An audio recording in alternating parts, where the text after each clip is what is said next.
Right, okay, well, good. We actually have one of our patients is a radiologist from New York, and she did her own upper GI and sent me the upper GI, so she has all the things put on it. It's great. Okay, what about your gallbladder? It turns out that after weight loss of any type, the character of your bile changes and oftentimes forms sludge or stones.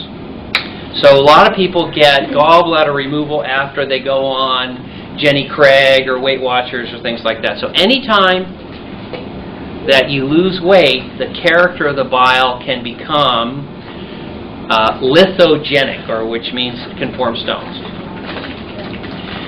In the olden days,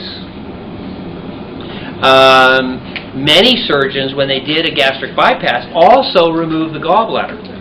And so when I started my surgery doing it laparoscopically years ago, many surgeons got angry at me and they said, "Bad old Dr. Rutledge, you're not taking out the gallbladder." And it turns out now, 10 and 15 years later, all other surgeons have come around to my way of thinking, and we do not take out the gallbladder. We still understand that our patients have a risk of getting gallstones. And because of that, we recommend that you act like a bear. Now, bears lose weight every winter, and it's very challenging to get gallbladder surgeons to come out and see a bear in the winter. So they have developed their own kind of bile. The bile in bears does not form stones very easily.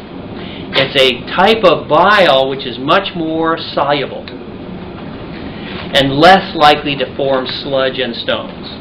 So we feed our patients bear bile post-op. And that's what he was talking about, the ursodiol. Ursodiol should remind you the beginning part of ursodiol is Ursa the bear. And actually I was kind of kidding around telling the story one time, and one young woman stood up absolutely incensed. She was so angry. She says, "I am a member of PETA, and I want to know if I'm eating animal products." And I said, "Well, we don't actually go out and steal bear bile from sleeping bears in the winter.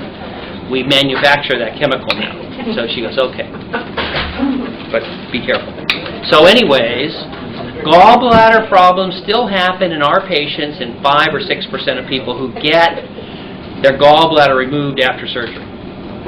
And we don't like that, but to help decrease that number to 5% or so, we recommend that for as long as you're losing 5 or 10 pounds a month, you take bear bile, ursodeoxycholic acid or ursodiol. Okay. Thank you. But there is still that risk. Other questions? Were you